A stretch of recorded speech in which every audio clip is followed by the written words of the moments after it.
Hi guys, welcome to another episode of Book of Betsy. Today I am playing Clair Obscur Expedition 33.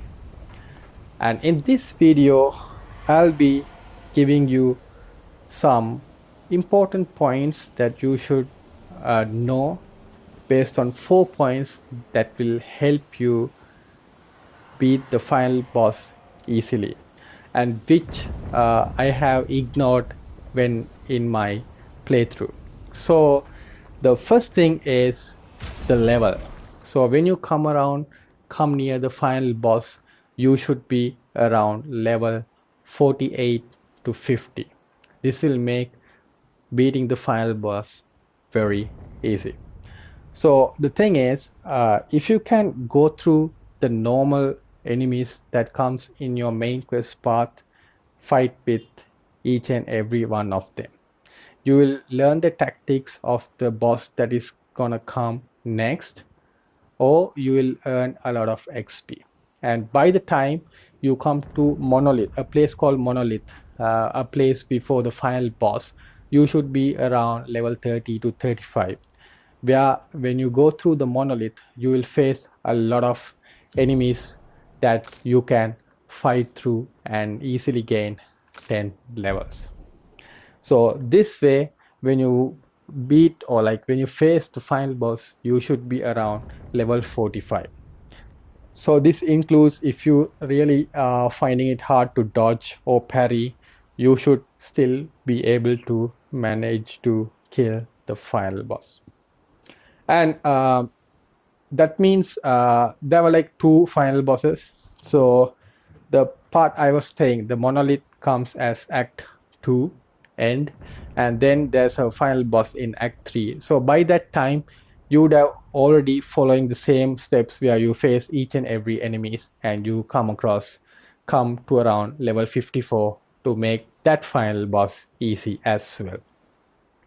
So that's about levels. So you should be around 35 before reaching monolith, and after passing the monolith you should be around level 45. And when you come to the end of Act 3, so basically at the end of Act 2 you'll be like level 45, and at the end of level Act 3 you should be around 54.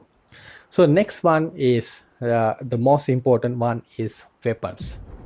So you come across different weapons. So when you beat each and every enemies, you'll come across different weapons, and you should carefully see the level of these weapons. And there were some items that you can use to upgrade them as well in your camp from curator.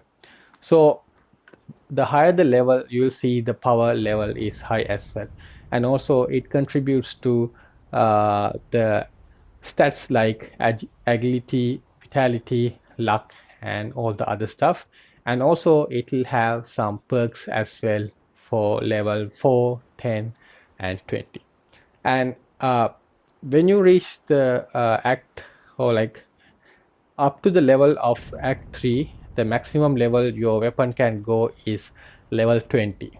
So if you can make or bring your weapon up to level 19, it would be great. So it's for each of them. So based on the attacks that you have and the elements, based on your abilities, element type and stuff, it's better you plan that out and make sure the weapon that you have is leveled up high so that the power level is high. Upgrade them, you'll need some chromas. So when you see this shop or the trading guys, don't forget to buy all the resources. So at the end, you will end up with lots of money but nothing to buy. So these are stuff that you need to upgrade your weapons and stuff. So, and the next one is Pictos.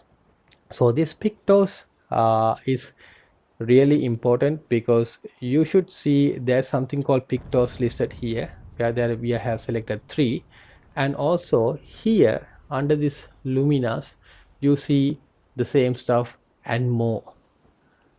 So if you go to this Pictos section, you see you can select 3 of them out of all these Pictos that we have on the left side.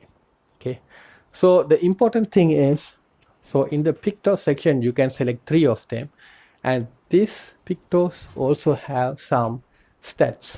Like this first one with confident has 135, which actually contributes to the attributes you see in the right side. So same with all the others. So actually the ones that you list in this Pictos section actually directly contributes to attributes. But you also have to see the passive effect that is written down in each of them.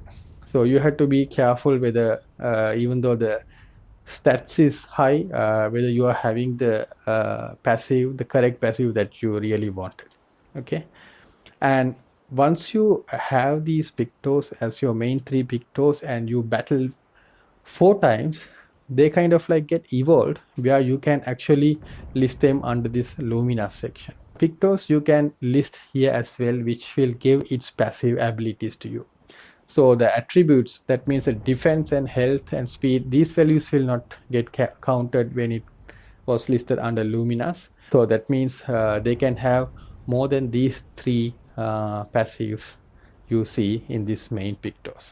So you have to kind of like carefully place what's that you need here. So here you have to focus on having the level. So here also like the Pictos also have levels. So the level 17 one has higher stats based on the available Luminas points, and each of these Pictos has a point next to them. That's the required amount that as free spaces or the free Luminas you should have to attach them. So you have to mix and match. So this also affects your character's stats really high rather than the normal attributes that you see in this flag post where you can upgrade. So this is the normal one where when you level up, you can kind of like upgrade here. So in my playthrough, I was only updating this and I never knew about this Pictos and how they affect. So I think that's a good point that would help you guys in your playthrough. So the next one is damage. So till you face the boss, final boss of Act 2, your max attack damage limit is 9999. Its maximum is 10,000. You can't go before that. That is something that they have added to keep the balance in the game. So there are some small battle mechanisms that you have to see is like marking. So when you mark an enemy, the red cross that you see in enemy, that kind of like opens critical hit for some attacks. For example, Verso can do this marking, and melee can do an attack which does more damage to the people who has been marked. And also melee, make sure that she is very powerful when she is in her Verso stance. And also very important one is burn. So in this game, burn is OP, overpowered. So if all your 3 characters have some sort of a burning mechanism, make sure that you kind of like keep on burning these hard enemies where it gets stacked and like kind of like melt the enemy. Okay.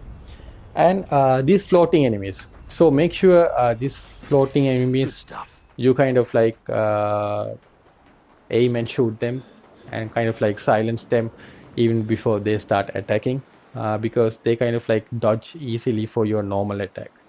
So that is fun. And the next one is parry and dodge, and then I'm sure that you would have already heard about this a lot. It's great if you can learn parrying. Dodge is also okay. If you can do parry, it will help in this game hugely. Some of the enemies, they kind of like, if your agility is lower, that means you are slower, they kind of hit you multiple times. And in those situations, you have to increase your speed. And if you have not, then it's better to parry because they are gonna hit you multiple times. And if you can parry them, you can return a hit, a very powerful one. Okay. That's mostly it. And about the moves, I'm not going to tell much about the moves because it's up to your choice how you mix and match, scale around with your team, and like how you're going to do it. For example, who is Luna? Yeah. So Luna has this skill where it says she'll heal your teammates, but then if you go to melee, uh, in her case, I have her Pictos kind of like says take 50% less damage but can't be healed. So in this case, Luna's healing power becomes useless on melee. So I still have it, but it's something that you have to be careful and like mix and match and all. Okay. So basically that's it, guys. So this is, I would say, this is game of the year material. So enjoy this game and be aware of all the stats and stuff, which will make this experience really amazing. So yeah, that's it, guys. If you like this content and if you like more of this, like and subscribe. Thank you and bye bye.